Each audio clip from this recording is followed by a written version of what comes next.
Hello? Oh, I'm on now. Hello, everyone. Welcome back to the Higashikata show. The other day, I just announced my comeback, and as I said, here I am. In other news, my original co-host Lolan should be returning soon, and I'll keep y'all updated about that. But anyway, after the intro song, we'll get into the topic. Just what the heck is neomasculinity?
All right, so we're back.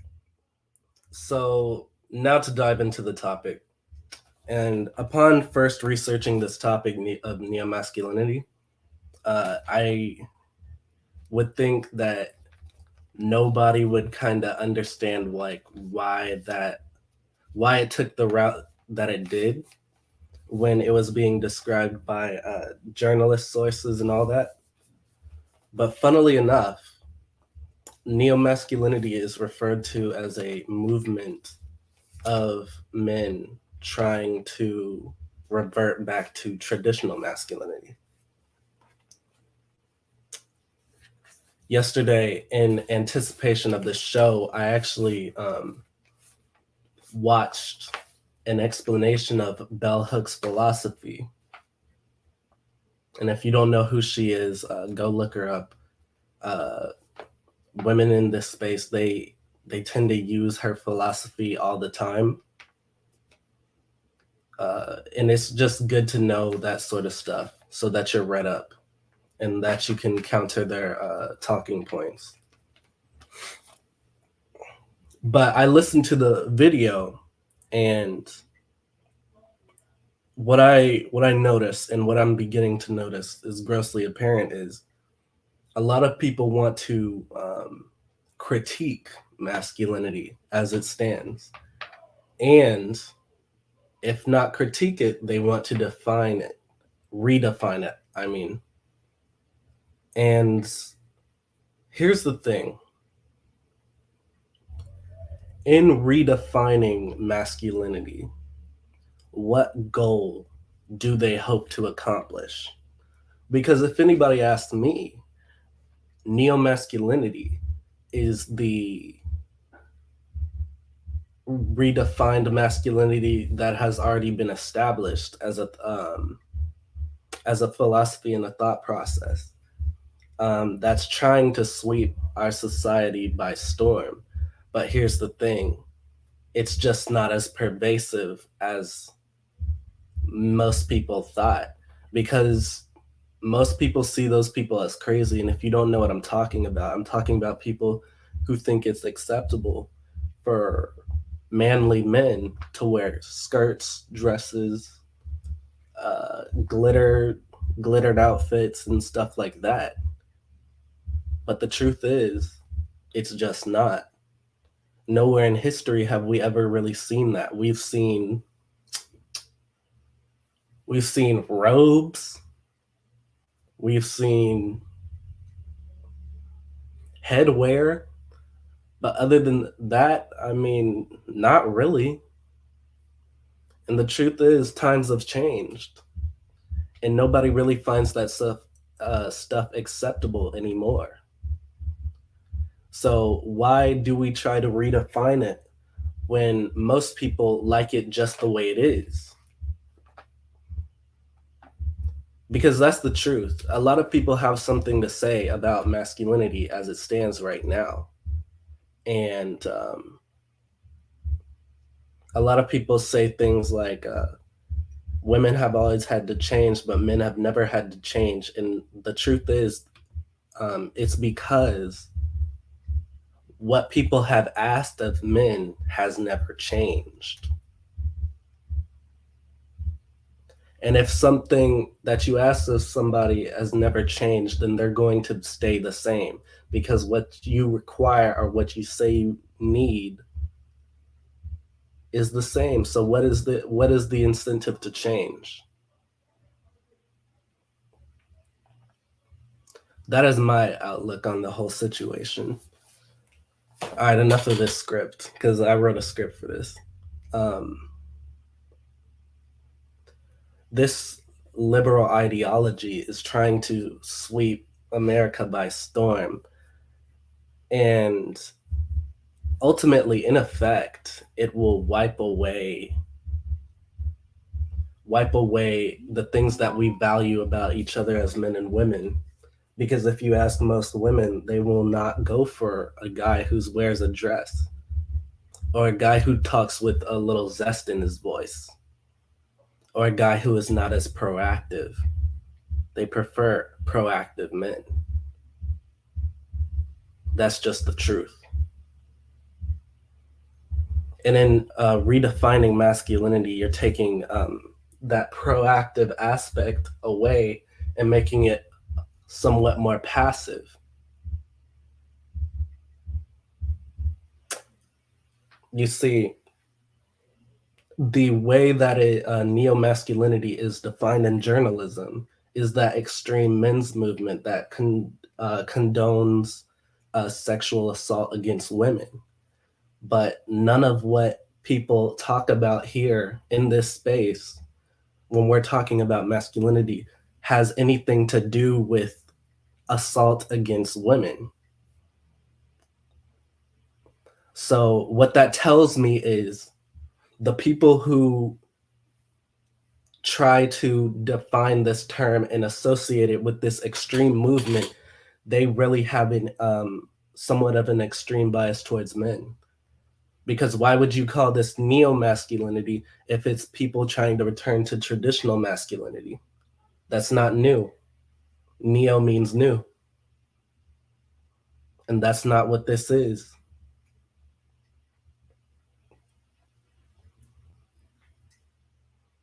Ultimately, what we have is a bunch of snowflakes running around here who really don't really have any direction. Why? Because they were going one way and you told them to go another, and they were like, okay, will go this way, and now they're lost. In an effort to try to protect women and make quote unquote men less problematic, right? You essentially screwed these people over with your faulty ideology. Quick question. Why do ladies like Bell Hooks try to redefine masculinity for men if that's not necessarily what Black women want? Is it like an ego thing for ladies like her, or because I'm not too sure. You say you want men to protect Black women. That requires proactiveness. That requires some form of aggression, if not controlled aggression. But this effort to make men softer and try to undermine what they're trying to do, honestly, it's just insulting.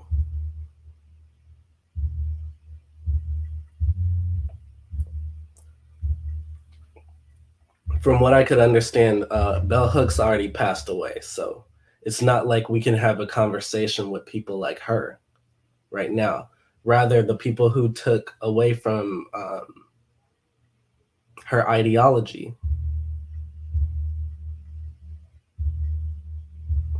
Yes, there are some men who follow her ideology, even though she calls Black men trying to be like white men, when ultimately that's not really the truth. If you ask most Black men in America right now, even on my college campus right now, they're just trying to live their life. They're just trying to get their money. They're just trying to get into their career field so that they can have somewhat of a stable life. Nobody's trying to be like white men. Nobody's trying to do it. And the sheer the sheer gall of it all is the thing that's shocking to me.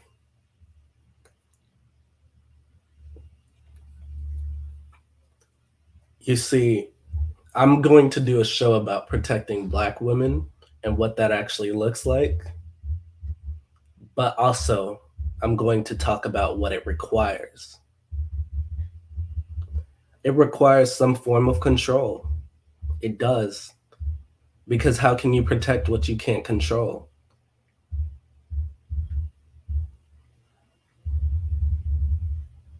You can, true, you can follow this ideology and just try to approach situations and deal with them when the situation arises, but then that promotes a sort of unpreparedness about its followers.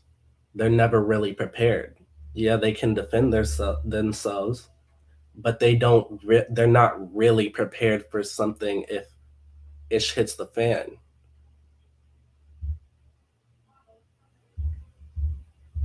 Another thing that I noticed is with how actual neo-masculinity is portrayed, not the journalism definition, but how actual neo-masculinity is portrayed. It's hyper individualistic. It has nothing to do with the needs of the group. It has nothing to do with necessarily aspirations. If anything, it's more so about just doing you. And I wouldn't even call that a form of masculinity. Because if you're just doing you, then what are you really doing? Because masculinity contributes, it's supposed to contribute to the needs of the group. It's supposed to be establish some sort of hierarchy. And I know that people associate this hierarchy with patriarchy, but the truth is, if it was a matriarchy, matriarchies have hierarchies too. If you study up on those civilizations that were matriarchies, they had hierarchies too. And if anything, if you want to talk about patriarchy, we're in the ruins of a patriarchy because women can do anything they want. I think, barring pay, women can do anything that they want right now, pretty much, for the most part.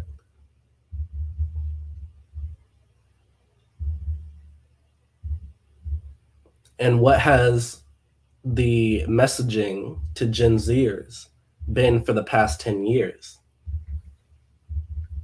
It's been to let them do what they want. It's been to encourage them in doing what they want. And nobody necessarily has a problem with encouraging people to try to go the career path that they like. But ultimately, what we'd find is that they tend to go to certain types of jobs more. So I think this actually goes more so into choice feminism as well. What's up, Mayanu? What's up, bro? Um, I think this goes into choice feminism, and if you don't know what choice feminism is, um, it does include neo-masculinity, and it's about more or less people who are for women's rights or for this redefining of society overall. It's for people to choose whatever they want. But the issue that we find with choice feminism is that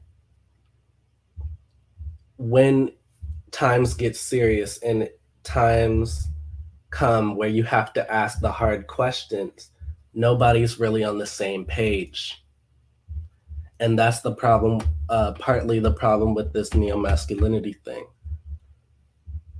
People say that they want to get stuff done, but nobody's really on the same page because they're all doing just them. And if you don't know why that's a problem, then I'd encourage you to try to lead something and have everybody do something different.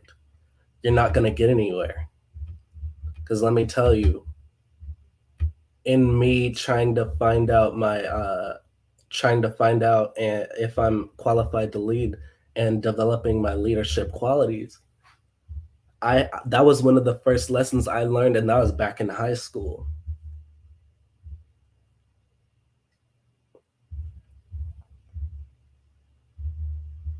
So there, I just highlighted the problem with neo masculinity. Nobody is really on the same page because it's hyper individualistic.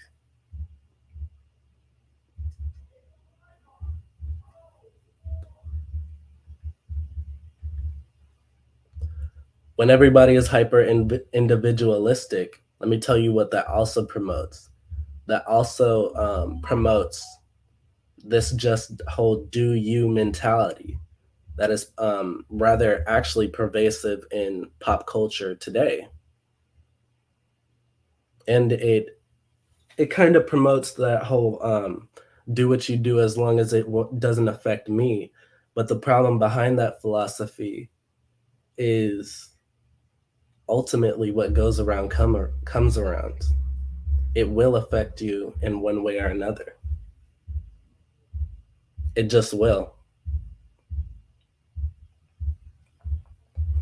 So that's why in this space we're trying to unify men.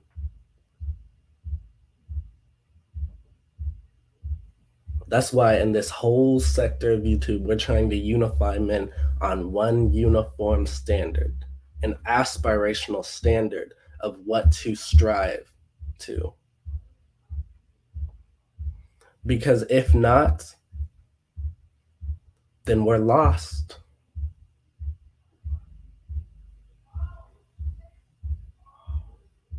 And nobody wants to be lost ever. Let me tell you, it's horrible.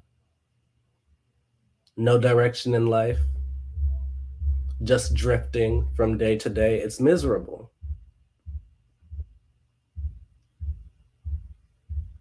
I'll expand on that one day. But anyways, getting into other things that I noticed and other things that I looked up, women actually like the masculinity that men are trying to upkeep.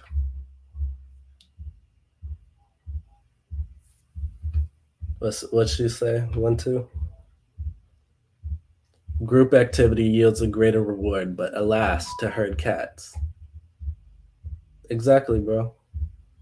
It does yield a greater reward. It does.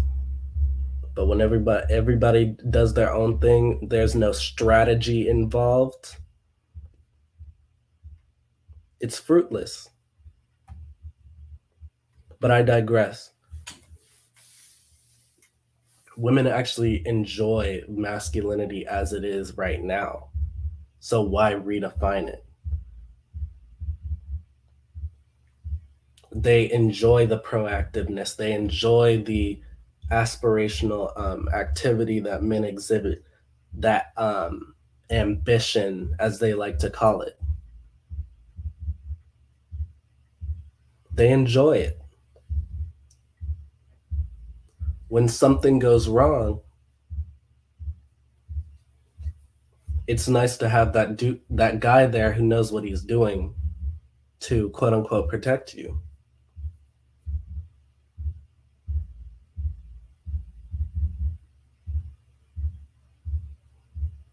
For the women who are watching this, who think in terms of how Bell Hooks thinks, I want you to ask yourself, if most men were on that program or that mindset, would you really appreciate that? And how would that look in the long run?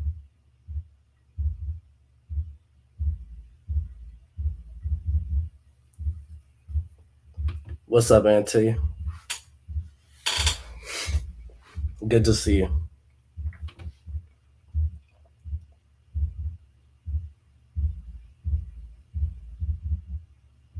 I just got a new mic, so if I sound crisper than usual, that's why. Um, yeah, but ask yourself, would you really be happy if men followed the Bell Hooks line of thinking? Most people call it neoliberal, but I'm gonna call it by its name. It's Bell Hooks philosophy.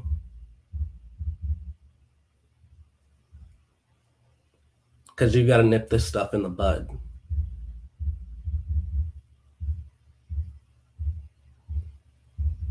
You know, anecdotal evidence, right? And I'm gonna share what happened just the other day in class. All right, so I was in Intro to Humanities. Yes, I know humanities, right? It's a core class, so I have to take it. So we were in this class, right? And the professor brought up what one person in the relationship must be submissive in order for it to work. And most of the people in the class said, no, that's not necessarily true because me and so and so have dominant personalities and we work great.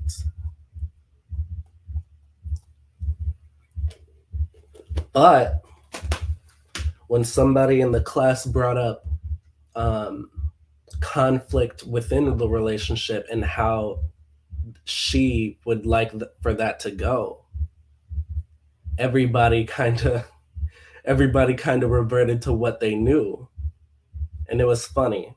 She said,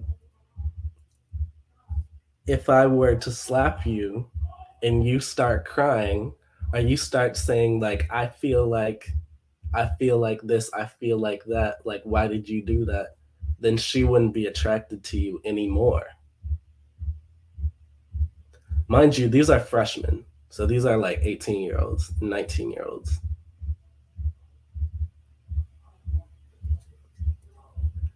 And when she said this, all the dudes in the front, because all us men, we sit in the front of the class, the girls, they sit in the back of the class. When she said that, all of us grabbed our seats and we turned around looking confused. Because really, it is confusing because for all the progressive stuff and the questioning that we do in that class, it's it's like opposites. You know what I'm saying?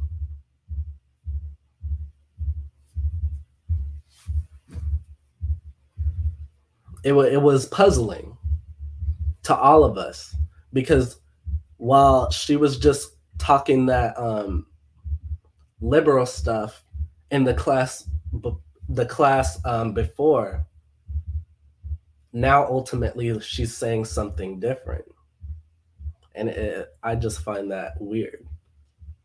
I just do. So there's a little bit of anecdotal evidence that shows that the ladies, especially the ones my age, like 18, 19, 20, 21, they don't really like that passive stuff.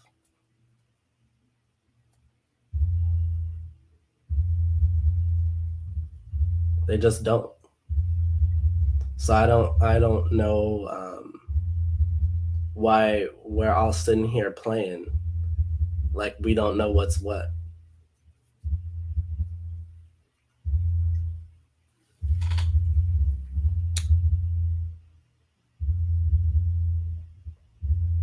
Here's something to think about. Why is bell hooks ideology so pervasive within the minds of white women and the minds of older black women? Because it's not really with these young people with me today. Why is her ideology so pervasive?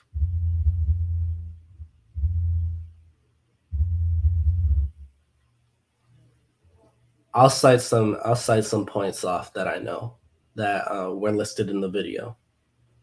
Black men are trying to dominate black women to be like white men, to have some semblance of white patriarchy.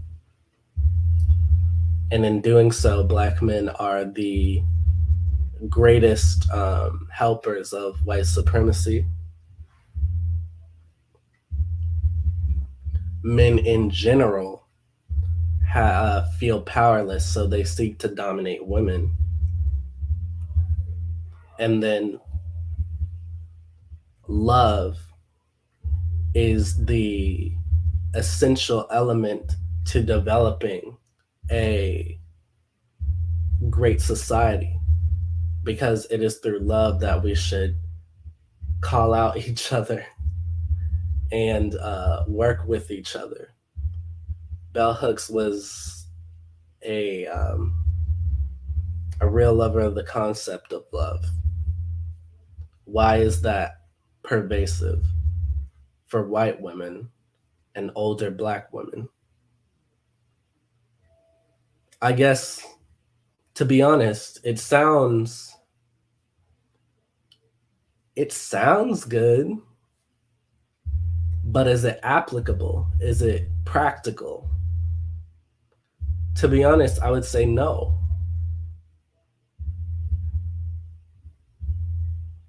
Just like her concept of neomasculinity or redefined masculinity is impractical, her whole concept of love is impractical because everybody always talks about the good old days, but nowadays people won't even speak to you if they don't know you. They won't really look at you if they don't know you. So how can they help better you in love if they don't want to know you? I'll agree these women don't think what they say through, like, at all. And it's crazy because Auntie Bell Hooks was a master's in English, and you can look a lot of the interviews up that she had, and people listened to her. And ironically enough, in one of the interviews that she talked over a black man who reviewed her book. It was like, for somebody who speaks on this love so much, she's actually pretty disrespectful.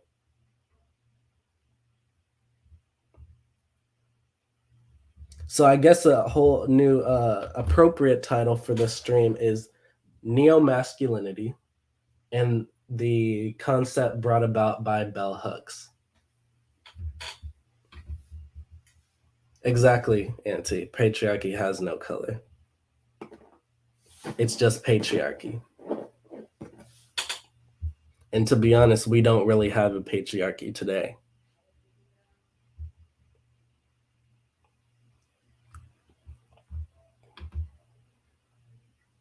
I'll agree that this version of love is a new age philosophy too, because she's the one who developed it. This whole concept of intersectionality is actually hers too. So this whole concept of I'm double oppressed because I'm black and I'm a woman, that's hers. That's hers. And it's kind of funny because nothing is ever that simple, because it doesn't really talk about the nuances of class. It doesn't talk about the nuances of economics or any of that. It's very cut and dry. Excuse me.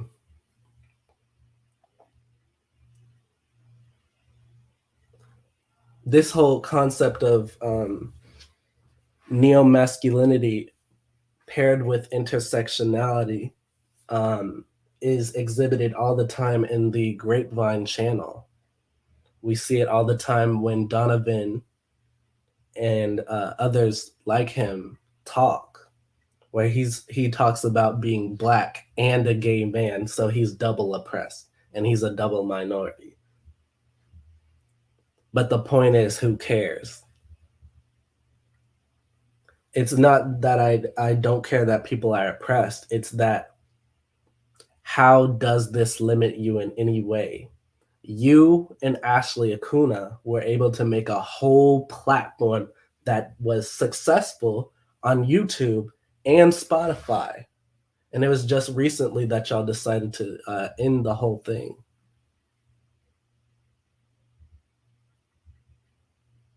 It didn't stop you from getting nowhere.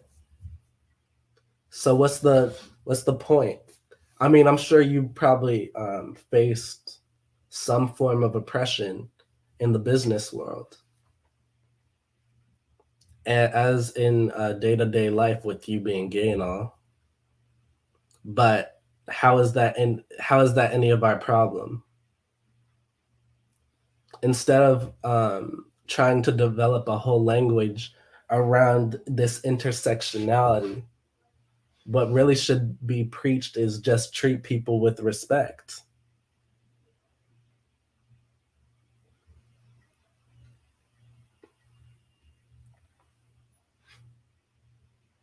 That's what should be done. They also the Grapevine also did a video on dynamic fatherhood, which is something I did not put in the title. And that's because I specifically wanted to call this video out.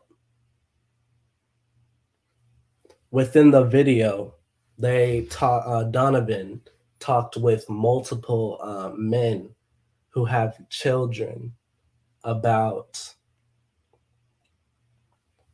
how it is to raise their children and different challenges that they have to overcome raising these children. Now, ironically enough, they had a gay man, they had a queer man. I don't understand the difference. They had a queer man, they had a bisexual man, and then they had a straight man. And then they talked about the different inner workings between their sexuality and them raising their children, which I really don't think should matter at all. You raising your child should be raising your child, not trying to indoctrinate them into this whole thought process that's going to make them snowflakes. Because ultimately, that's the goal with this new ideology. Not necessarily to make them snowflakes specifically, but to make them so hyper individualized and make them feel so special that they have the confidence to do their own thing. But in doing so, they can't really work well with others, because what if other people do not agree with your lifestyle, your life decisions, the way you work, and all that comes with that? Doesn't make any sense. So just raise your children. Just raise your children in a way that you know works. Raise your children, your black boys, in a way that you know will be beneficial to them. Hang on.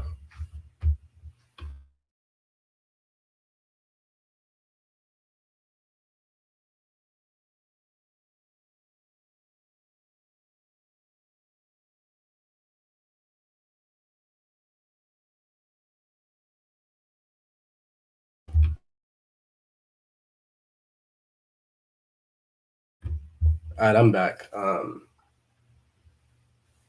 Yeah, just do. I will just say this: do what works. Don't try to make this all complicated and all that.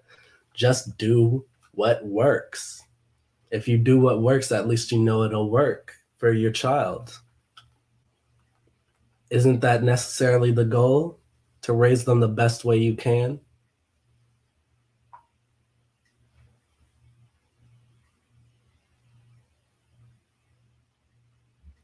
This whole thing about dynamic fatherhood shouldn't really even exist. It should just be fatherhood, to be honest with you. And nobody really asks about the how your sexuality and your way of life affects how you raise your children. And the truth is, it really shouldn't. Now, I believe that you should just be. I really don't agree with that whole homosexual queer lifestyle. I really don't, because it's not conducive to producing productive families and productive role models for the children around them in the community. I really don't think that it's conducive. Um, but yeah, man, that's all I really wanted to say. This was a good show. I like this. My next show should be on Tuesday, and we are going to be breaking down a surprise topic. If anybody wants to come up and talk, they can. If not, peace.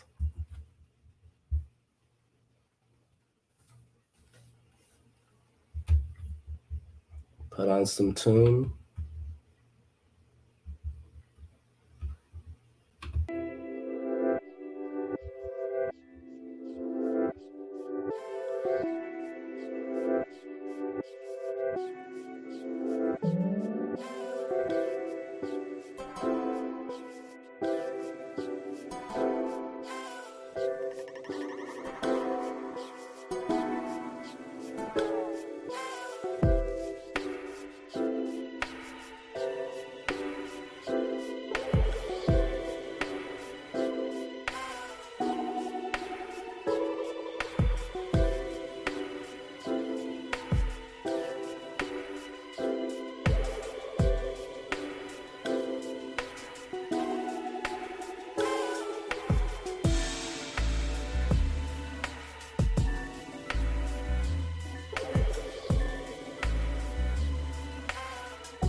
All right, so we have a guest.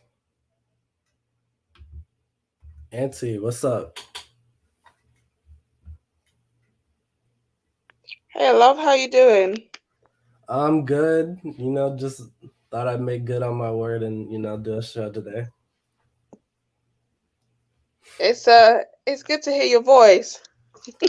Yeah, I haven't really been coming on panels too often in the last 8, 10 months, to be honest. It's just sort of here and there. But this is good. It feels good to be back. Yeah, for real. I just stepped in, so I'm kind of fidgety. But I wanted to hit the link before maybe you shut it down. Oh, you good, you It's good. You're doing it's so something? funny. No, I'm getting changed, but it's so funny because when you did your video, I'm back. My mind ran on you like that day, and I was thinking about when you said we were supposed to do that live stream about relationships and it never quite happened, and a number of people they wanted me to do stuff and it didn't happen, and I felt so bad, but I was just like, I needed to prepare and I didn't do it. So I was glad to see that you're still making content, even though once you start making content you don't really stop. That's you might true. have a you might have a hiatus, but then something happens and you're like, I gotta get this mic out. I Yeah. gotta. I'm gonna do a catch-up stream soon. Like all the things that's happened recently. Mm, Yeah. And if you still wanna I if you do still because we yeah, gotta we gotta address I'm gonna these put my issues. email in the chat.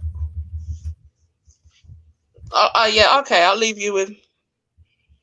Yeah, I do because it's we gotta talk about these issues. I agree. Because the way that YouTube is going right now, Mm. it's just rage porn. That's all it Uh, is.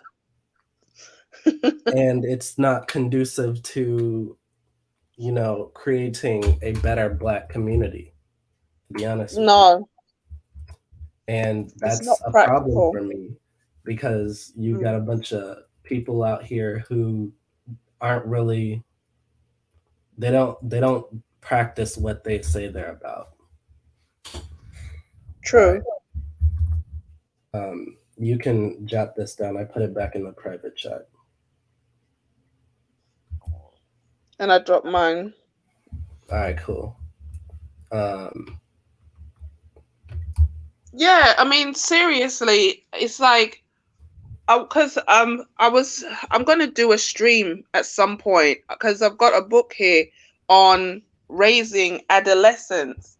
I've got a couple of books that I've picked up on my travels, and I want to go through it chapter by chapter because we need practical solutions. And I do enjoy the conversation about the dynamics between men and women, but at the same time, the women who are going to listen, and the ones who aren't going to listen have made up their mind. The men likewise. And so, kind of that's going back and forth with them, I'm not saying it's pointless because there's always new people who come into the space and they hear this information and they just gravitate towards it. But at the same time, it's like, um, there's just too much going on. There's just too much. agreed. It's just too much. And some of it, like you said, it's not really about getting to a solution. It's really about entertainment or infotainment. And money. And yeah, and then I'm making money on the back end. And although I'm not against people making money, because if you're expending time and energy, why shouldn't you get paid? But at the same time, it's like, we want to, if we're really serious about moving the community forward, then these conversations can't just continue to keep happening with no tangible or no no next step, as it were. I agree because the thing that sent me kind of over the edge is, Den- ironically enough, as much respect that I have for the lady, Danica Marie, she talks about the same thing over and over and over and over. And it's like, well, what are we doing here? We're going in a circle. It's like what you said, like, we're not really getting anywhere. We're moving our body, but we're not really moving. So it was just kind of irritating to me. Um, It's just we need stuff that we can apply to our everyday lives. yeah, And don't yeah, get me wrong, there is a lot of stuff. It's like you've got to sift through, eat the meat and spit the bone. Okay. And exactly. some people, they just don't have what it takes to do that. They just come there to be entertained and sit around, and it's a lot. It's a lot of information. You have to know how to apply it and use it for your own life, kind of thing. But if you don't have that mindset, okay, how to navigate the information, you just get bogged down. And for some people, they get lost in the source, man. They're just like they're absorbing everything and they become confused. It's like you got to have your own set of principles in mind where you know right from wrong. So when you absorb all this information, you don't get spun around, you don't get lost in the situation. Because I used to watch a lot of content, and then after a while I started cutting back because I didn't have the time to watch so much YouTube, and some of it was getting kind of repetitive, and you Yeah, you already miss know the what the stream and person's you gonna don't really say. miss nothing. Yeah, you know what the person's gonna say before they even make the video, so you're not losing anything. But it's like for some people they really just absorb everything, and they don't even see where things are conflicting and don't really make sense, and that's how they end up becoming not despondent, but they lose faith in the manosphere and things like that, because they feel like, oh, everyone's just talking and it's too much going on. It's like, no, you gotta streamline what you watch. You've got to Hmm. know what the goal is. What do Take you take want to take get out control of of the that space? algorithm. Take control of that Yeah. algorithm. Yeah, when something comes up and it's not conducive, just tell it, I don't like this, take it away. And after a Exactly. while, they will start to suggest things to you that you actually can watch. It's not like I've got an issue with a lot of content creators, but some of them are a bit too intense for me, or they talk about too much game and how to attract a woman, which for me as a straight woman doesn't apply to me. So Right. I just bypass it. Not because it's not interesting, but because I can only consume so much, and there's other things I could be using my time and my energy for. So, you know, I don't know. And there's a lot of new guys coming through, and they're an interesting bunch. They're They're not an they're not interesting as bunch. focused. That's what I was talking about with the direction. They lack direction. They don't they Yeah, don't they don't really do anything except repeat the same talking points that has that been they said heard the 30 other 30 content plus creators. times. It's annoying, to be honest.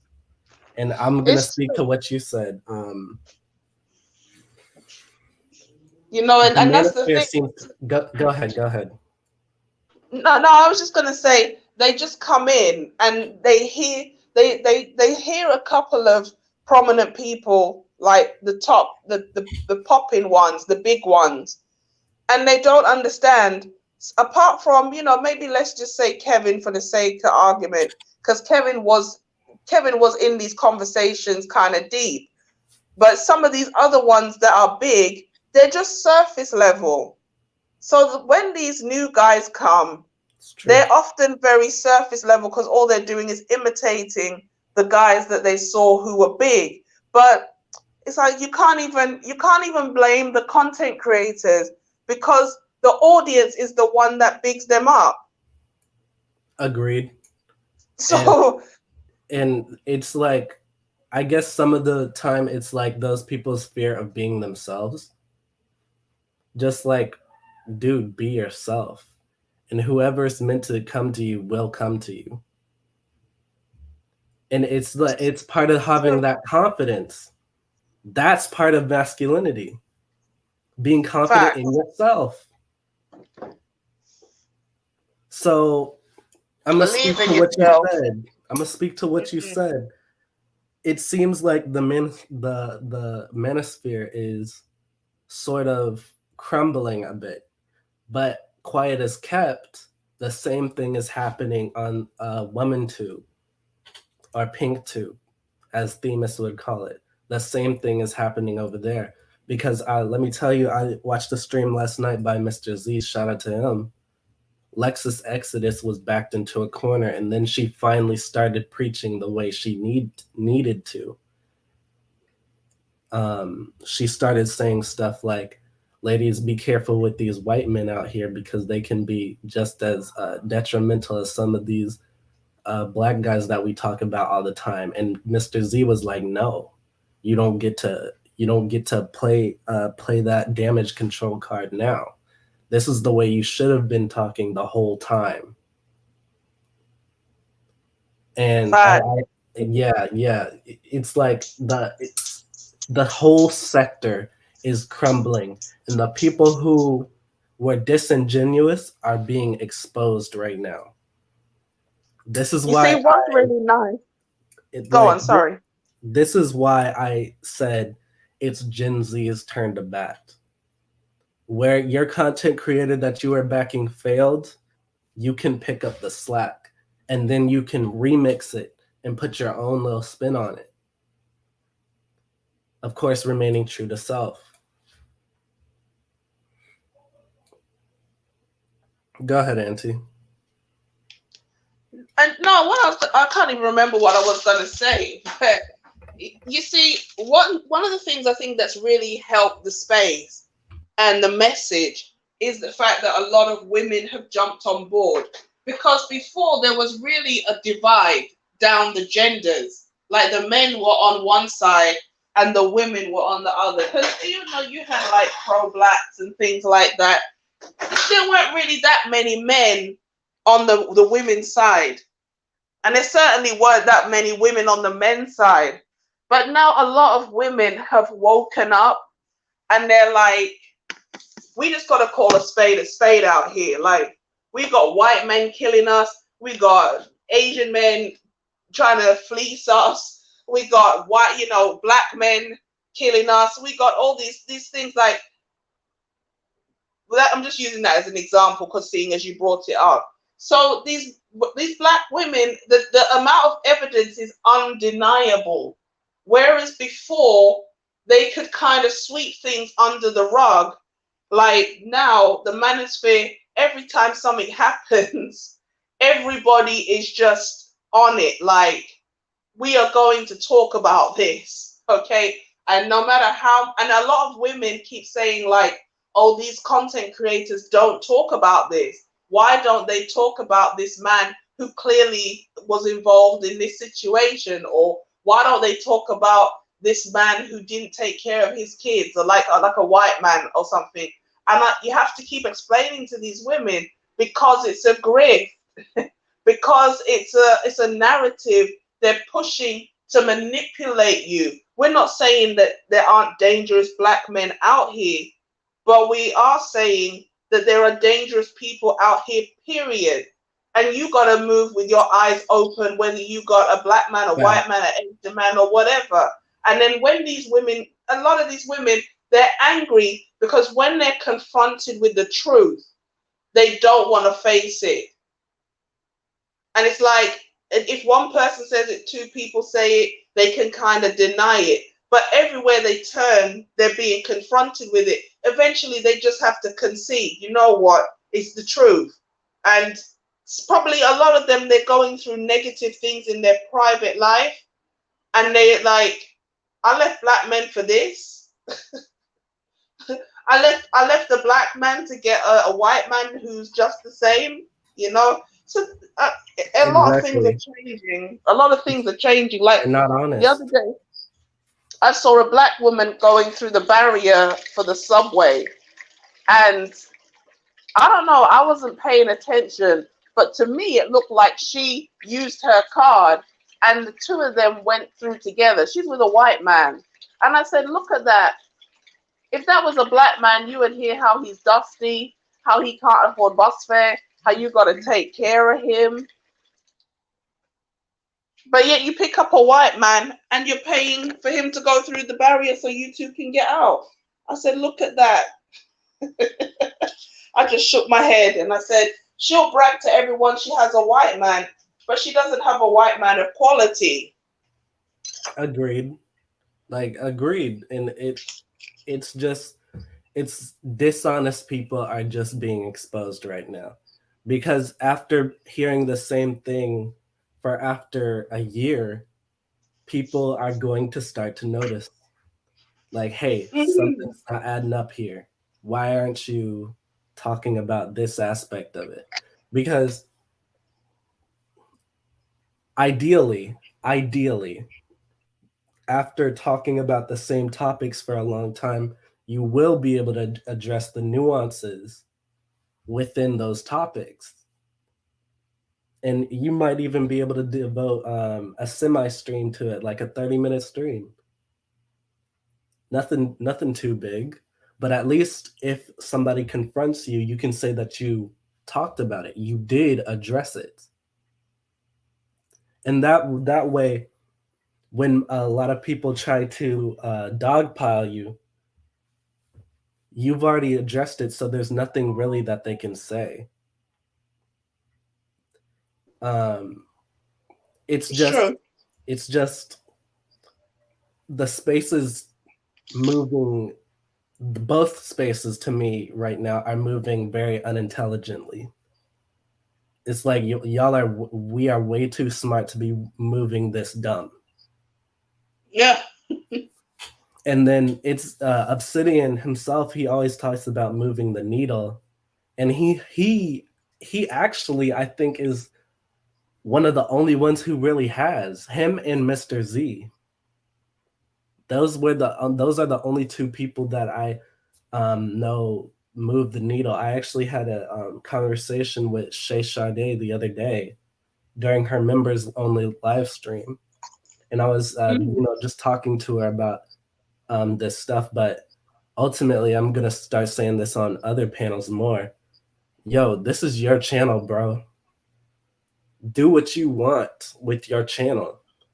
You don't have to Yeah. talk about this BS all the time. All right, man, we get it. All 1,000 of us, we get it.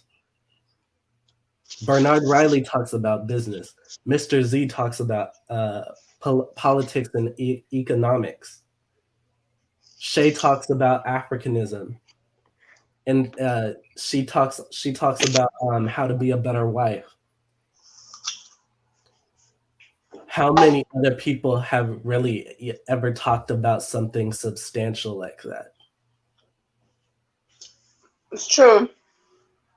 Because And again, it's kind of 50-50 because it's like if you're caught up in the numbers, then you're going to see it's going to take time for you to build a following because, as you said, like the people really like the women ain't ish, men ain't ish type of content. but that's not But never that's never what it should have been in the first place. and that's If what if that's if not we what the allowed man's it to be that, created for. if we allowed it Hmm. to be that, then we lied. It's true. Then that means we're, and when I say we, I mean us as men who are supposed to be leaders. We failed. That means we failed somewhere. We need to address the failure and quit repeating this cycle that is going to get us nowhere. Because while some of the information is helpful, especially for newcomers, bro, you got to find yourself a skill. Yeah, it's true. It's like prove. what you say you're about. You know what I'm saying? Help people. You call yourself a man and a leader amongst men. Help people. Help these people who don't have their stuff together get their stuff together. And it doesn't mean that you have to do consultations, but just put content out there that will make them even a bit more intelligent. Yeah, it's true. That's why I'm trying to not really think much. I've got some videos that maybe I will share, but that my idea was to read these books because that's kind of my passion. I think that you know, Shay Sade is doing the wife thing, and I will cover some things to do with that because I have my own theories, even though I'm not a wife. But I can still speak a little bit Yeah, to you that. can. But yeah, it's just because there's so much content out here on the men ain't this and women ain't that, and it doesn't lead to anything productive. And I personally was getting bored doing it because as much as there's a lot of content out there that you can make like that, if you're never short of content if you're going to go down that route. It's like I have to also feel motivated about what I'm talking about. And Facts. so, Facts. I I understand. personally, yeah, I don't want to just, being, doing something with passion, or it's not always about the passion, it's about being committed. Being committed isn't how you feel. However, I don't live off YouTube money. So I can kind of have the luxury. I'm not under pressure to perform. When I want to make a video, I make the video. And when I don't want to make a video, I just close my computer and I go about my business. For people who have made YouTube a career, whether you feel like, you know, making content or not, you don't really have a choice. And I don't really like that feeling. Agreed. So I Is don't have that, an but issue is with. that productive? Is that positive? Yeah, I don't as well. Like this, well, the thing about it is this. I suppose it depends who you are. If you can make it positive, if you can make it engaging and entertaining, then kudos to you. I know that I don't want to talk about certain things all the time. I want to address certain things once, and that's it. So I'll just be referring people to old videos. So That's fine. Just listen. I believe in you. If you don't want to talk about this stuff anymore, like listen, it's your channel at the end of the day. yeah, I will continue to talk about things. I will continue to talk about things. It's just I was ill. I have more free time now than before, but the motivation is not like it was. That's for sure. And it's just there's so many people talking about the same thing. I It's lit. want to talk about some of the things that I am a bit more passionate about, but I'm just lazy. So I got to get my motivation up to talk about the stuff I actually want to talk about. Listen, I believe in you. You can do it. Do it on your own time. Just keep us updated here and there. All right. Yeah, I will do. I will do. Also, And do I sound crisper than usual? yeah, you do. You sound fantastic. Yeah, my dad, he had a HyperX. He had a meeting one time, and he had one of these HyperX gaming microphones, and Okay. he gave it to me, and I was like, okay, let me use this. It's good. I used to have a number of people coming through saying I can't hear what you're saying. So it does take the burden off when you get a microphone and set like a real setup and everything. It does Agreed. help. Yeah. And the content is good. The conversation is interesting. Neomasculinity. And it's so funny you said that because after FD Signifier had that little moment that he had where he felt like I need to say something about the manosphere.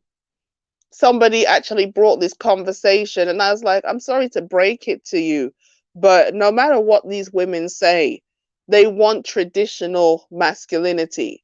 Okay, they don't want you prancing about in a skirt and a dress with makeup and nail polish and talking about equality and how gender roles don't exist. Okay, when there's that bump in the night, she wants you to go down and see who it is, and if there's a person, she wants you to Exactly. fight them. And like, the left just doesn't want to acknowledge biology, and gender is hardwired into biology. What we do as males and females is not really socialized into us. There is a degree of inherency to male nature and female nature, and it needs to be cultivated, it needs to be refined, but it's not something that is thrust upon us. Okay, left alone, people naturally gravitate towards certain roles because of their biology or certain ways of doing things. And I don't know, I just feel like black women subscribe heavily to feminism because they want to be on par with the white woman who they feel is, well, or who is the woman of the alleged most desired man. Like, he's the most powerful man because he's promoted as the most powerful man. That is the white man. And so, whatever the white woman says, she tries to just muscle in with the white woman, hoping that the white man, sorry, will just give her a bit of attention and shine. And it hurts to see. It hurts to see because I don't know how to say it, but It hurts to see people who look like you proactively engage in a activity that would promote their own demise. yes, yes, that's exactly it. It's so depressing to watch black people grovel for the crumbs at the feet of white people, and at the end of the day, they're never going to elevate you to what they see as on their level, and it's frustrating because I do believe melanated people are superior. Like, this is, I know some people, they don't like, oh, you're going into melanin magic and all this, oh, the black man is God and all that kind of garbage. I'm not saying that, but when you look at how black people are so creative, we're so innovative, when from the way we cook to the way we dance to the way we Don't forget dress. sports. Pardon? Don't forget sports. I haven't even got to the sports yet. I mean, we all know things like the NBA was flat until black people were brought into it. Everything that we kind of uh join or are incorporated into, and let's just be real, a lot of the things that white people have, really secretly they took it from black people. But because black people couldn't get props, it was never brought out that this was actually a black invention. And so we think a lot of things were made by white people, but actually, no. And I'm just convinced white people know deep down black people are superior. This is why they work so hard to kind of collectively gaslight black people. Oh, you're always talking about race, or there's no more racism, and so you've got a chip on your shoulder. You need to just let the past go. None of you who are alive today were slaves. They know if black people really put their mind together, it would be a wrap for them. They know it. The only thing that really scuppers black people is the fact that they don't work together. And then when you have, for example, the women who break their neck at every opportunity to run behind white people who are literally throwing a spanner in the work, it's just disheartening. It's disheartening because it's like, as fast as a black man tries to build, the black woman is coming behind and dismantling everything. And it's like, you don't even know where to begin, because The black woman is convinced that she is oppressed, but yet she's the most oppressive. She's convinced that she needs to run behind the white woman, but the white woman is not giving her any props. It's just such a mess. It's just such a mess. But Agreed. I am grateful that the manosphere is going. I see the mess getting gradually detangled. I think more and more people are waking up and realizing that they're getting a mind trick played on them. And it's not enough to just be superficially, oh, I've got nice hair and we can cook and we can dance. It's deeper than that. There's Black people have the power to rise up, but we got to stop giving away our power. Like every time we create something, bringing white people in. Like, why do we feel the need every time we create something to invite white people to be a part of it? We can do stuff without their approval. We can do stuff without them co signing it or without them being a part of it. It's okay for us to have our own things the way they have their own things. They have all white programs, all white YouTube channels, all white gaming shows, and things like that. And no one bats an eyelid. But the moment we build something, there's this desperate need within the black man to incorporate a white person. Like, I don't want to look like I'm racist, so I'm just going to bring a white person in. And it frustrates me so much. I look so racist, and I probably am a little bit racist. I'm not going to lie. I apologize. I screen shared and I showed the private chat. I don't know if that's a problem for you, but No, that's my. no, it's okay. It's cool. But I wanted to show you something, if that's all right with you. Yeah, let me just, I've got something in the oven.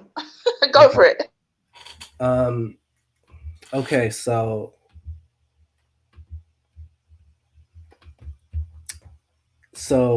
the whole concept that sort of highlighted with Black women getting on board with feminism is it's actually called womanism, and the thing is, FD, and I know you mentioned him earlier. FD is a womanist. He is a womanist. He calls himself a feminist, but he's actually a womanist. And the thing that I think is um, interesting about this is even though he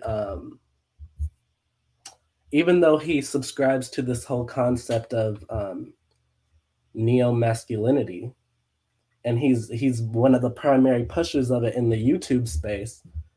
Um, he's not stupid because he knows what's going on.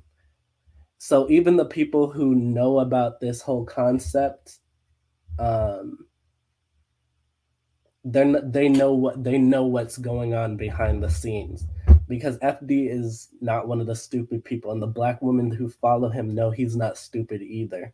But he's just so afraid to talk about what the end result eventually will be, You're right.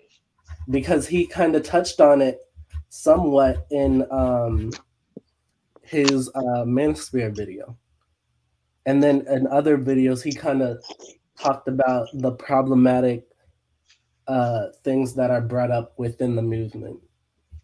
So I mean, the people who follow it, it's like you're following people to nowhere. They don't even know Mm. where they're going. They're just walking away. Well, Um, that's why he touched on the divestors, but it was kind of like damage control. He knows that if he touches those divestors, they'll come for him. And so he tried to play them down like, oh, the manosphere talks about these divestors, but I don't know why. They're just a little group of women, just talking. They're just talking. They're not really serious.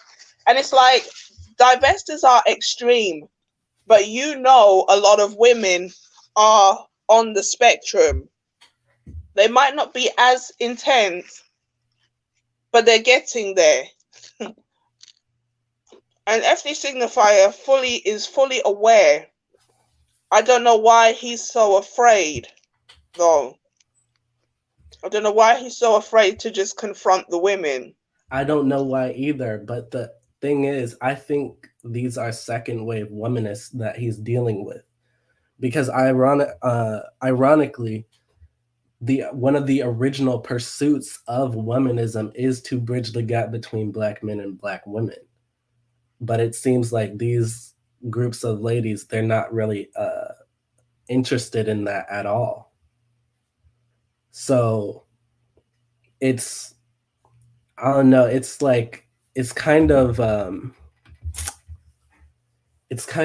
insulting to people's intelligence. And FD, if you see this, it's like it's insulting to your audience's intelligence as well. Because for as much as they follow you, they act like, and you're acting like they don't know what's coming too. Because I don't know if you saw Auntie in his comments section, they didn't know how to react to the divestors. They really didn't. They were just shocked. It was genuine shock. You see, I watched the third video, but I haven't watched the other ones. And it's so funny because I was talking to a brother last night and he said, oh, I watched a video by this guy and he did this amazing breakdown of the video. And before he called the name, I already called it. And then he wasn't paying attention because he was doing something else. And then he said, oh, you've seen him.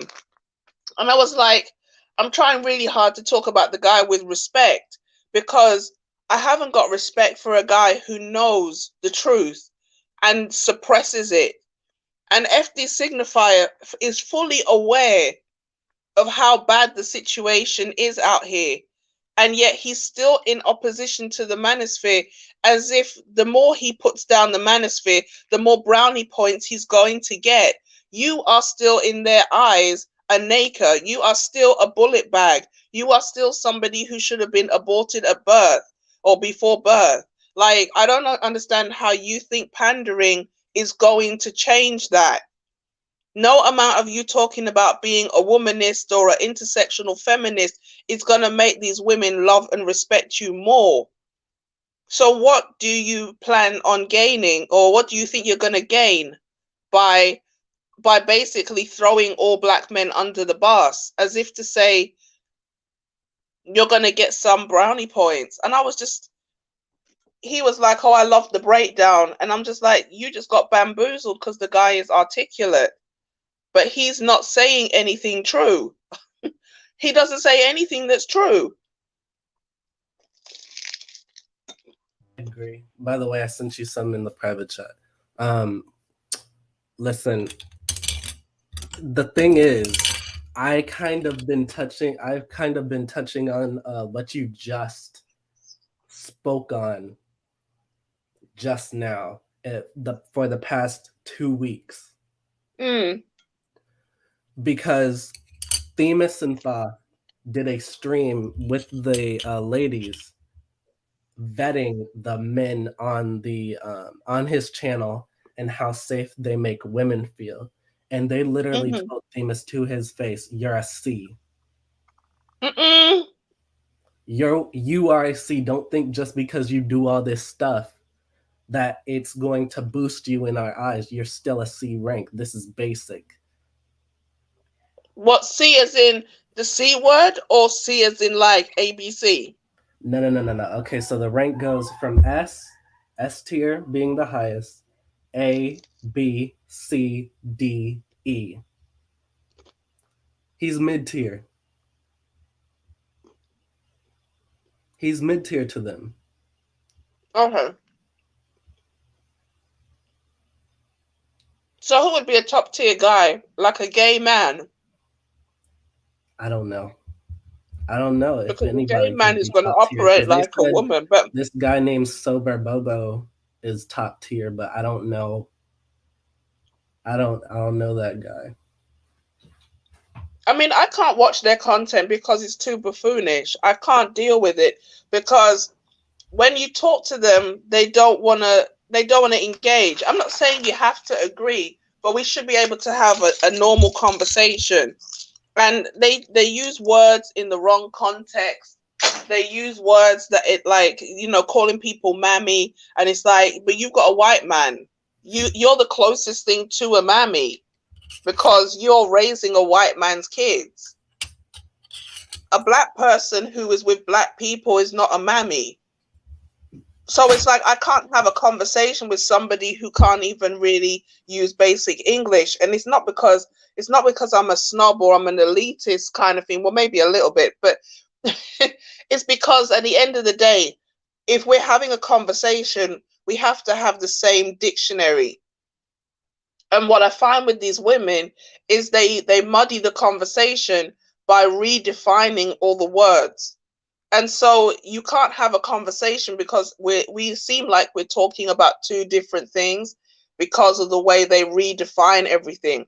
So it just becomes too frustrating for me. So I can't. But for Themis, I'm glad it happened. Serves him right, Me too. because Me when too. people I've been when trying to people tell him talk that to him, stuff for a long time. I really have.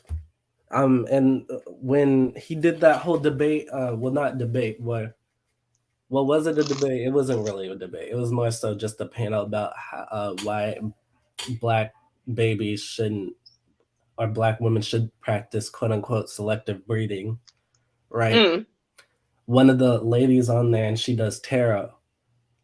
She literally said black men are the scum off the bottom of my shoe, and Themis busted out laughing. So it's like he doesn't think he's a man. That's why I left Themis's channel. I really mm-mm. did leave. Like as when I heard that, and I heard men going up there trying to justify their existence, I was like, Themis is too far gone. No, there ain't no having a conversation with him because he's a black man. So why isn't he trying to justify his existence unless he doesn't believe he should exist?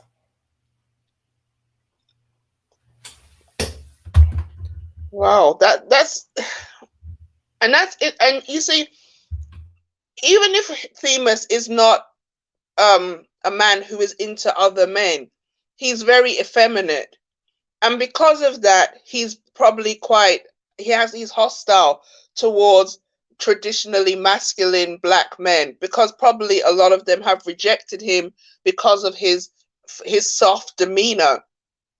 And so he feels like he's kind of under the same delusion that Taz was under. Like, you're not really talking to me. I'm on your side, so you're not talking to me. I don't know how anybody could feel like that, because eventually you when you hear these things about them saying black men this, black men that, you're supposed to kind of feel it a little bit inside, like, I don't really agree, but and I don't think you're talking to me. But when you say these things, it kind of hurts because I am still a black man. But this is the problem with those guys in that rainbow community. They're confused. Okay, he says he's a male, but internally, maybe he doesn't see himself as. I mean, he's got to buy into what the women say, and he's bought into it so much, he's kind of convinced himself he's not a man anymore. That's The what I'm problem is thinking. the Like, 'cause women he the didn't women come see it in for what it saying this is. stuff. I'm He's sorry. deluded, but the women see it for what it really is. This is the problem. He thinks Agreed. because he's tricked himself, the women have tricked themselves. No, the women will always know you're a man. Agreed. And when they need you, they will bring you out because you're a useful idiot. And the moment you say or do something they don't like, they're very quick to remind you. And we've seen it so many times. All these women with these gay co-hosts and everything. It's girlfriend, girlfriend, girlfriend. Let a gay man say, look at when Funky Geneva said to Claudia Jordan I that remember what happened. taught gay men taught black women how to be feminine. And you could see Funky was anxious because he's like, we do your hair, we do your nails, we do your makeup. A lot of the things you have as fashion, you took it from gay people. And then when you're ready, you have your boyfriend problems, you come talk to us. And then when you're ready, you just throw us to the side. Claudia went off. The same co-host that you run up behind, you're calling him all kind of names right there on the air. It's a very toxic relationship, but the Fact. two sides use each other when it suits them. So poor Themis, I can't help you because we tried to warn you, and Remember, Bronzebird went up there. You went up there. I went up there. It's like this dude, he's too far gone, and he's gonna have to learn the lesson. And I said it on Shay's members only panel. It's like he's gonna have to learn the lesson. Like when the king or the queen says, "Throw everybody in the furnace," and the king's helpers go get everybody and throw them in the furnace, and then the king's helpers think there exists. No, she said everybody. it's true. It's true. It's sad, but you can't help somebody who don't want to accept the truth. And that's what happened with Themis. He saw the money. A lot of them, they saw the money. And at first it was all fun and giggles. But he don't realize these women are serious. They're not just talking for the sake of making cash. They really mean this. The women really buy into this stuff. How are you going to say to a police officer, I wouldn't mind if you guys could, when you see a black man, just take him out? What if that police officer is trigger happy? You give him Then ideas. yeah, Like, yeah.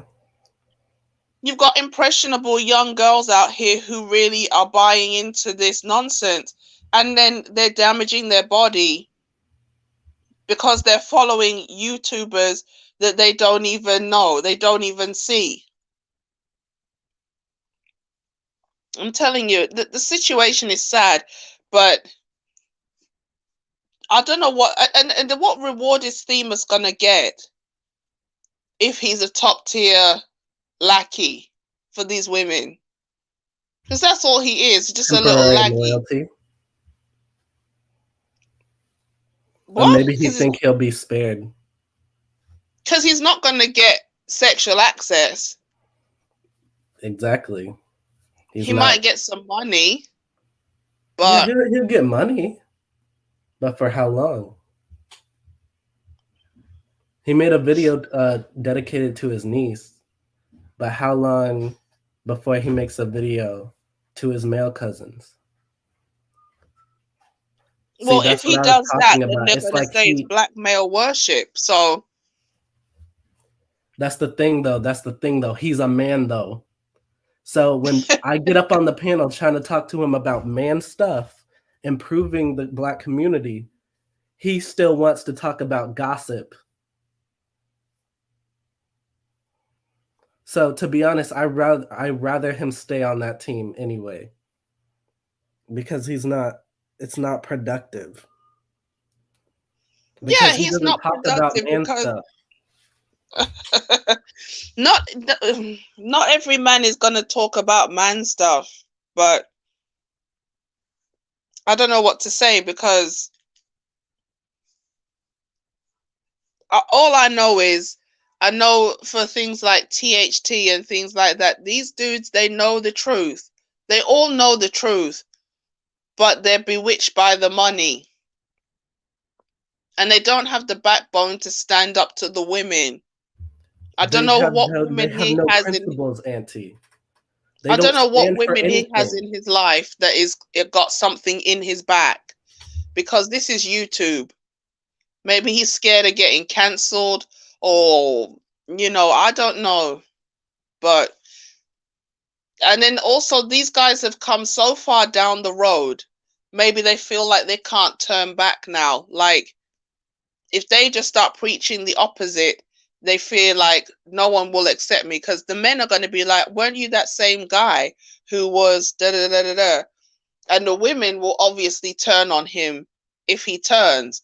So even if he doesn't agree with what he's saying, he just continues down this road because he's come this far. He's built a following on that type of content. So I don't know, but I agree. And if Themis and I should interact on any other panel, or me and THT, I will direct them to Psycho Candy. why did That's, Psycho Candy's kind of turned himself around, I think. no, but I'm saying Psycho Candy learned his lesson. Did he? He did, from what I could see. At He one point, he was very anti-manosphere. He was kind right. of going down the Aaron fountain. I was in the manosphere for years, and some of it was good and some of it was bad. And I've seen him a lot on Mr. Research's panel and everything, but I don't know.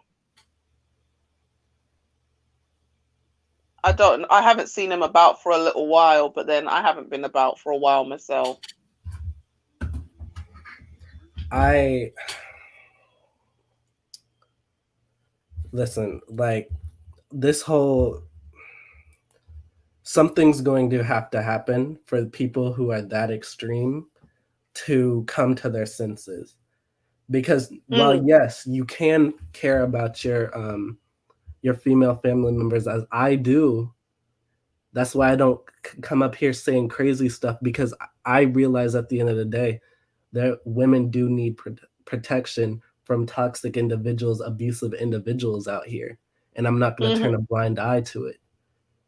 So yes, you can do those videos for your young niece, Themis, and people like Themis, but do not, the whole thing that people like me and Auntie and Bronzeberg say when we come up there is, why don't you talk to the boys?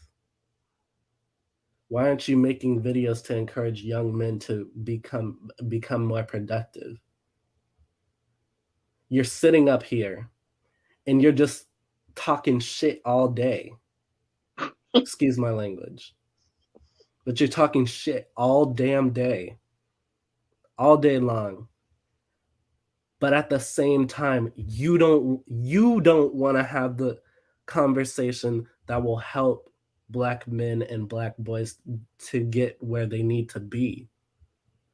Themis, you started right when you started volunteering to help and tutor young black boys in school, but you stopped. Why? But the thing is this, does Themis have something to impart to black boys? If he identifies more as a female, then it's easier for him to take on the narrative of the woman. I If he agree. identifies with the women, then he's gonna talk to the women. But it takes a lot to steer a man, and the way he presents himself, probably a lot of males are not gonna listen to him. He doesn't come across as the most masculine of men. And so the firm hand that you would need to really inspire young men, he probably finds it too hard to muster. Like, it's not in him, so how can he teach it? You see? So I agree. it's To sad. to It's sad. I agree to an extent. He can contribute because he's clearly an intelligent man. So on some degree, he is intelligent. So he He's can not lend his unintelligent. He's not unintelligent. He's definitely not that. right. But In terms of his identity, his he's image kind of too. confused. He's confused. He doesn't know.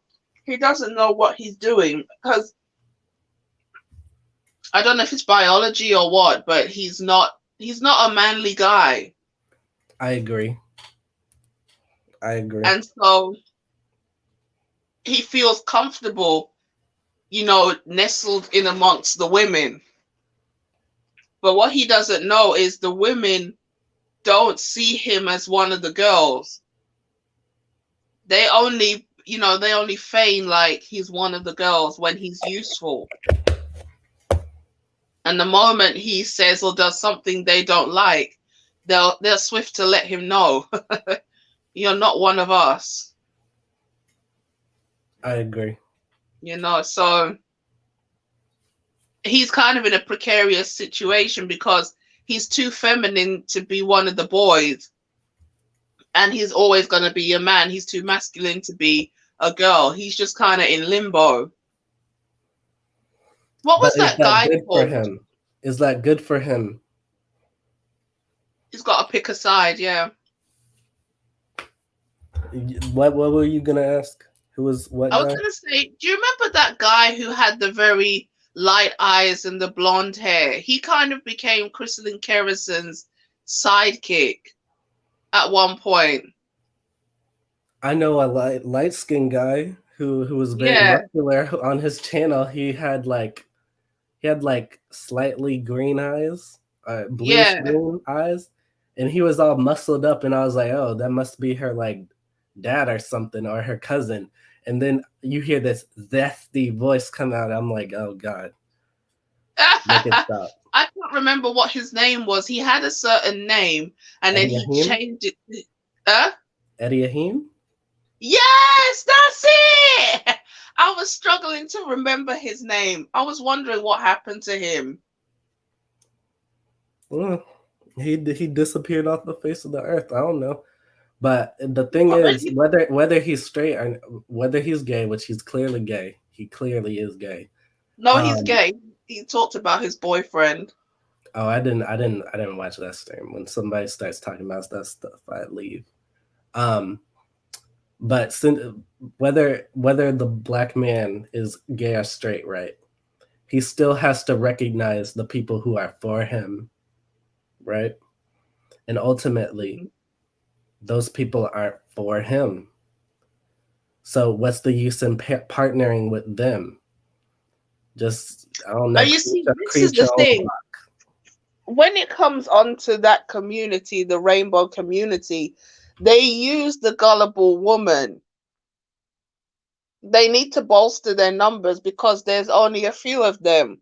So they try to act like they're friends with the woman, and it's like a I'll scratch your back if you scratch mine type of situation. So when the women have complaints, they look to the gay men to support them. And when the gay men have complaints, they look to the women to support them. And then what happens is the gay man has more leverage than the woman. So when the time comes, the gay man can kind of throw the woman off and still get, because it's like saying, "Oh, you didn't hire me because I'm black." A gay person can say, "Oh, you didn't hire me because I'm gay," whereas a woman can't really use that. It's kind of hard for a woman to say, "Oh, you didn't hire me because I'm a woman," because there's probably some kind of criteria that they have there that means that she didn't meet it. And so it's like the gay card trumps the female card, and so there's always kind of like this, at any minute I'm going to stab you in the back type of relationship between these two groups. That's why I say it's kind of a toxic relationship, because the women don't really agree with the gay man's life and everything. That's why they're very quick to call everybody gay and insult him and call him the F word and things like that. But when they need backup, they know they can count on them. And the same is true for the gay man. The gay man is friendly with women, not because he likes women, but because she's useful when he needs her he can call her for backup. So it's the gay people try to play this game, and then it kind of backfires. So I understand what you're saying. You need to deal with the people who are for you, but a lot of straight men are not for gay men either. They're not going to support you once they know you're about that life. And I don't blame them, because at the end of the day, the gay man is fighting the straight man. So if the gay man doesn't really have a choice, he's got to pick. If he can't get support from a straight man, he's got to go to the woman to get that support. So yeah, Eddie Adim became Crystalline Kerrigan's sidekick. She would wheel him So out and he's bring him still her out. sidekick to this day? I don't watch Crystalline Kerrigan, but I can imagine, like, if you said he disappeared, I'm sure he just got tired of it, because he knows he's being used. He That's knows he's true. being used. He knows he's being used. And so he Jessica just X said, disappeared too. what? Jessica X disappeared too. Yeah, I think, I don't know what happened. Like, I think she just got tired. I think she You got know, tired too. And then life you got know, serious, maybe. yeah, because the thing is this, Jessica wasn't really in it to do content. She just liked the conversations, and the crew that she kind of started moving with pressured her into starting a channel. And it's like she didn't necessarily want to do the channel, but she had some good times and some fun times.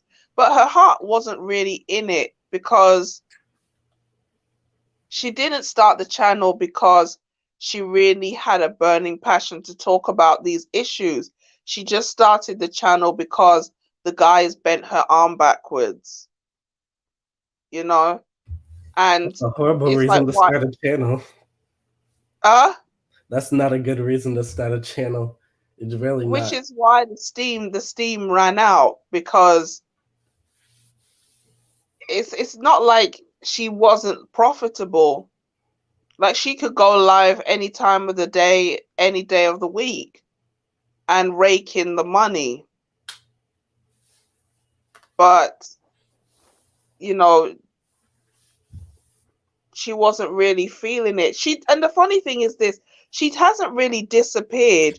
It's just where you might not be, she's there.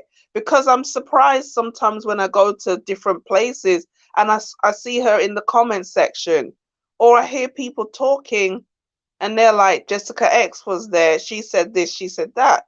So she's about, but she's just not really making content. And then Well, she was the steam doubling up probably with, ran out. It's fine. yeah. It happens. And then that she was doing something with the breakdown ladies, in particular Sister George. She was doing tough talk and everything. And I don't know what happened, because at one point I was ill and I wasn't really about at one point. And then she was just gone. And it looks like there was some ruckus, because there was that situation with Rudemp allegedly uh, having convictions for assaulting a minor when Right. he was a minor himself.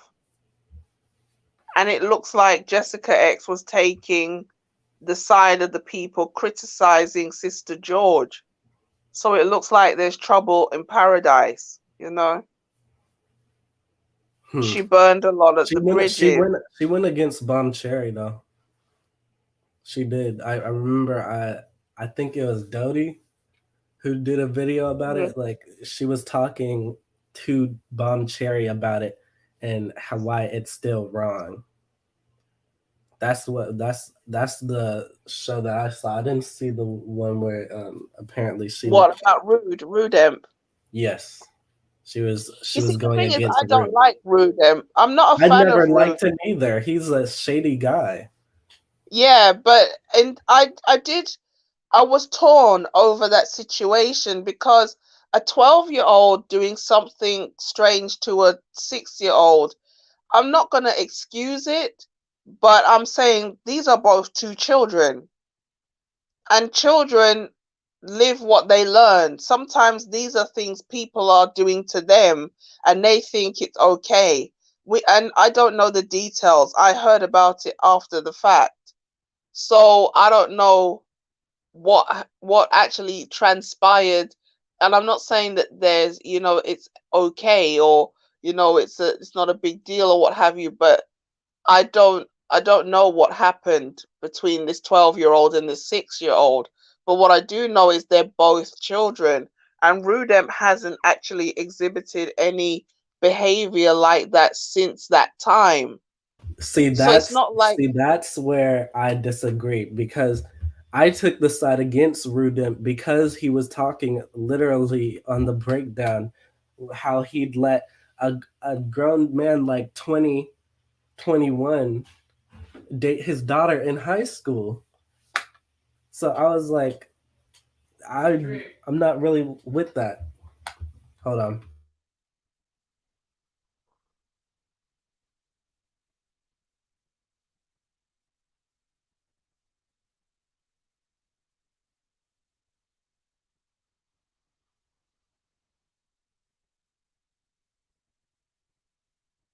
But yeah, sorry, that was my roommate.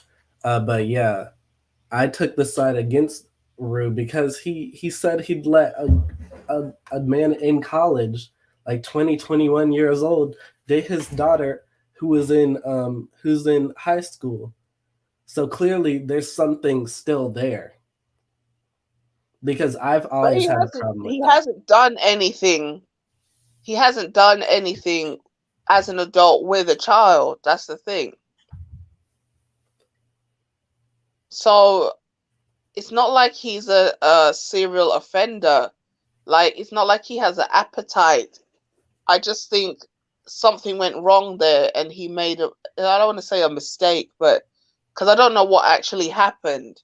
I don't know how, uh, and I'm not going to say like, I have to pick my words very carefully, because there's no such thing as a small thing, but there are varying degrees and varying amounts of abuse that people go through. So I do believe that some of it is harder to get over than others, and there are other factors that are involved. Because I've met guys who have just been touched in an inappropriate way, and it really troubled them, and it wasn't like any kind of, I don't know what word I'm going to use here. There was no intercourse or anything like that, but it still grieved them, and when they thought about what happened, it traumatized them. And so I can't say, oh, it's just a little touching, don't be so fussy, because it still hurts for a person to be violated in that way. But I wouldn't Agreed. say Rude has an appetite But for minors. I would, because Faith Factor was literally talking about when the whole thing went down. Faith Factor was talking about how he literally told a man on the panel that he talking sleazy about his daughter. So, but he did. But I think the thing about that is Rue didn't know how old his daughter was. So I don't know that. I just Has chose Rude to got a fucking, daughter? huh? Has Rude got a daughter? I think so. Not his own daughter, some other man's daughter. That's what I mean. I still think that he still has a clean record. That's the thing.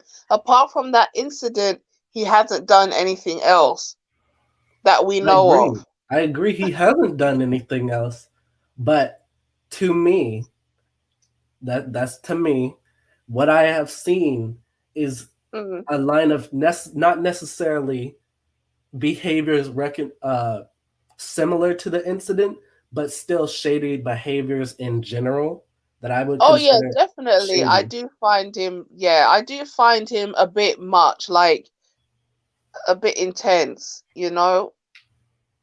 Because I literally said in Faith's comment section, like, the women should have abandoned Rue a long time ago because he was talking about stuff like, um he wouldn't be upset with his female friend for screwing over a guy and taking his money.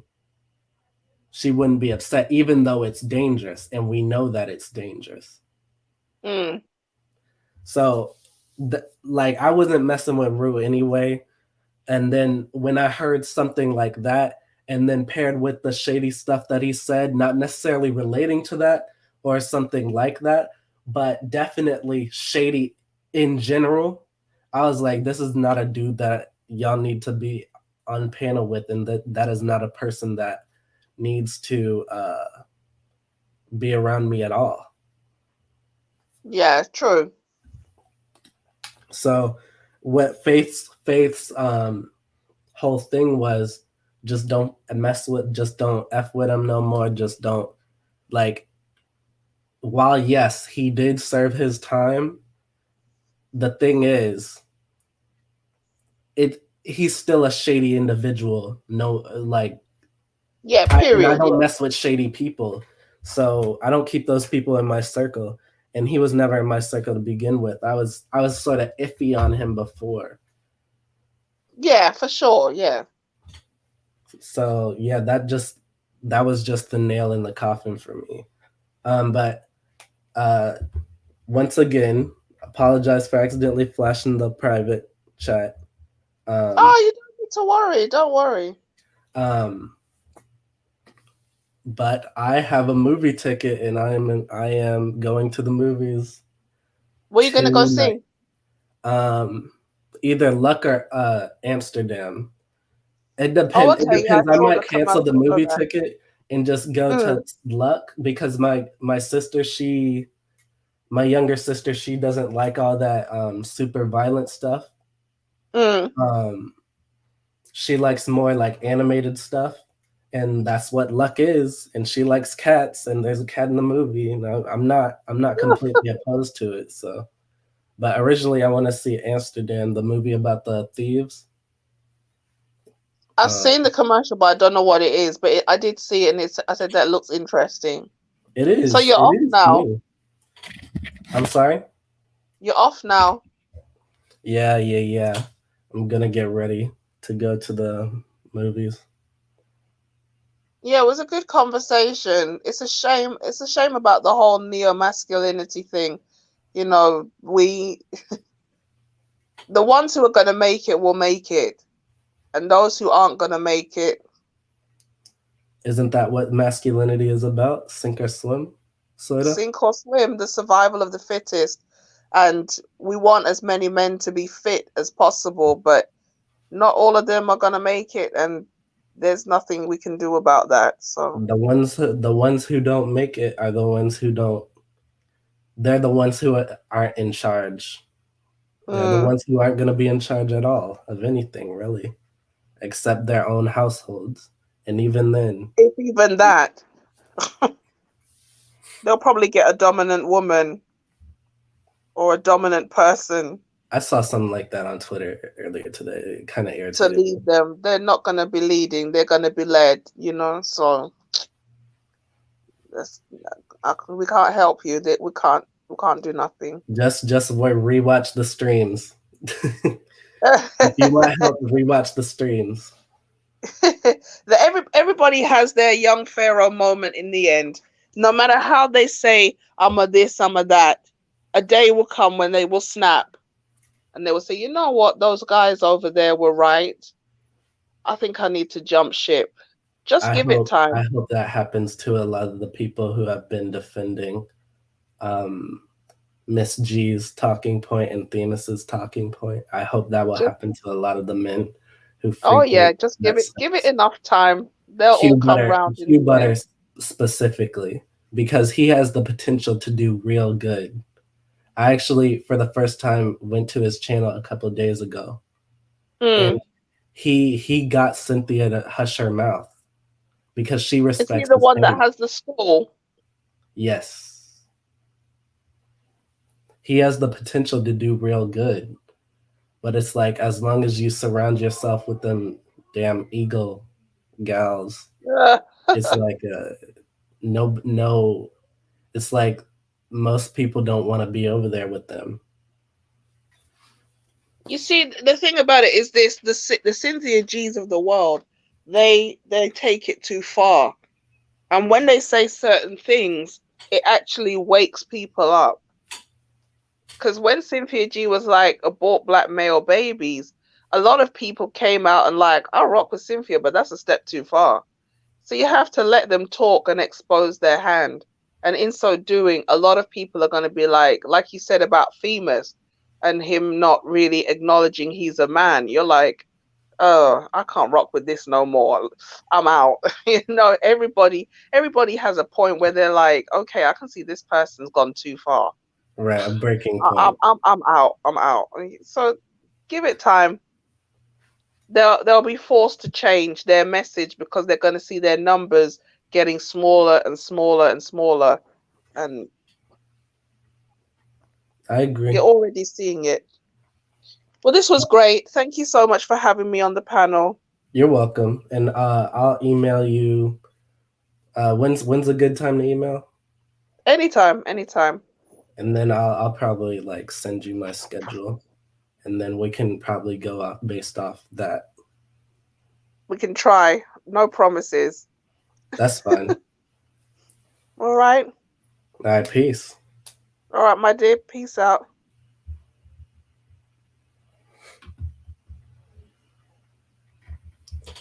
Well, it's been a great panel. Like this is probably one of the greater panels that I've had aside from the first two. Um, it's kind of surreal being back on YouTube, and I'm definitely gonna watch my own playback and think about what I could have done better. But yeah, it was a great panel. Thanks everybody who tuned in. Like, share, subscribe. Peace. Demetrius Higashikata out.